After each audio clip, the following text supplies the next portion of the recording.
The whole concept of universal health care, one-pay system, to me, you might be surprised to hear this as a Democrat, I am a little nervous about it. I have been nervous about it my whole career. I believe it has to be a hybrid. It has to be some sort of public option, but you can't eliminate the private option. You can't eliminate your doctor making those choices. You can't eliminate, you can't just make it just a government-run system. And let me tell you why. I've been in government 27 years. And there's one big problem with government-run systems sometimes. And believe me, we can talk about this. There's some good, I hear government get a lot of bad knocks, but there's some good things we have done in government. But being just, thanks. Massachusetts had a pretty good experiment that they did state by state. The problem with government is one thing, sustainability. How do you pay for it? How do you pay for it? How long can you pay for it? And that's something we've really done bad here in Connecticut and in our nation. We all come up with great ideas, and then we make commitments, and then we don't pay for it. Or we shift the burden somewhere else. That's my biggest fear. It's not going to be sustainable. And let me give you a couple examples of that just here in Connecticut. Remember when we told you in 1970s that the lottery money was going to pay for education? Well, I know we have, right? That didn't happen. And then we said, well, when we build the casinos, we're going to make sure all your town road aid is going to be taken care of, your roads, your bridges, we'll take care of that. Well, that didn't happen. Then we came up with an education cost share. Great idea. Sounds like a nice thing to balance everything out. Everybody gets the same amount according to student population, etc. This formula that I don't think even Einstein could figure out. And now we were at about 38%. It's supposed to be 50% funding. We're at 38%. So that's one of the biggest problems with a government-run system. We make a strong commitment and then we don't put money and pay for it. The Husky program that we have in Connecticut, 94% of the people in Connecticut are insured. So that's a good thing. So now we have to worry about the other 6% of people that aren't insured. I did a Healthy Kids program a couple of years ago. We found out 67,000 kids who were eligible for Husky were not covered on Husky.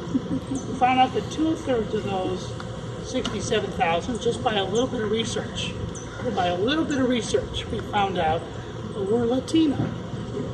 So we said, well, why is 66% of those 67,000, why aren't they getting, well, it was because most of the information that we send out to the communities were in English. So simply by changing our forms to Latino and English, almost 20,000 new Latinos joined. We also made it mandatory coming out of a hospital now that a child who was eligible for Husky was automatically put on Husky instead of waiting for the parents sometimes to do it. The problem with Husky in Connecticut is exactly what I just told you earlier. We don't fund it properly. Doctors are small businesses, and we forget them. When you go to a doctor's office, all those people that work there have got to get paid by the doctor. So if he's getting mostly Medicaid patients, he's not going to, at $3 a shot, he's not going to be able to sustain that sort of people coming in to keep his office open. So what happens is the Husky program is not properly funded. And then also the Governor Rell and Governor Rowland really were two culprits. They have a false way of keeping spending down. When you spend money on Husky and programs like that, what you don't know is that you get a reimbursement from the federal government. So if I spend $1 million on a program, I get about 2/3 of that money back from the feds.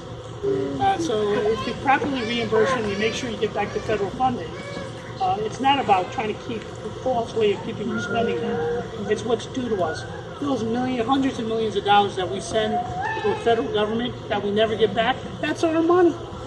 And our Governor Rell and our Governor Rowland, a little bit of research, you don't have to take my word for it. Get on the computer, do a little research. We send that money off, and we are one of the lowest states to get the money reimbursed.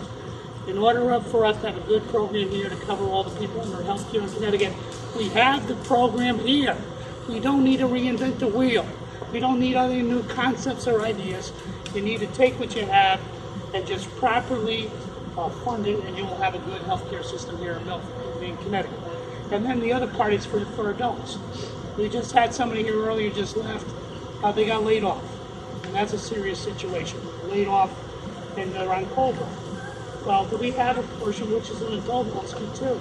There's no reason why we can't properly reimburse that also. So someone that has that problem of being laid off has some sort of stability or a foundation where they can be taken care of, again, under a sustainable program called our Husky program. In Massachusetts, though there's still flaws in their program there, their healthcare program, I'll tell you that the idea of if you don't have insurance, that you're going to be fined, just like if you don't have insurance for your car, is a good idea. Because the people that are not getting insurance and end up in our emergency rooms cost us all as taxpayers. So there are things we can do. And now those are just a few, and I don't want to go on and on. Universal healthcare, one-pay system. I'm in America. We have one of the best healthcare systems in the world. We just have to make it more affordable. I don't want a Canada system, and I certainly don't want a system that they have in England.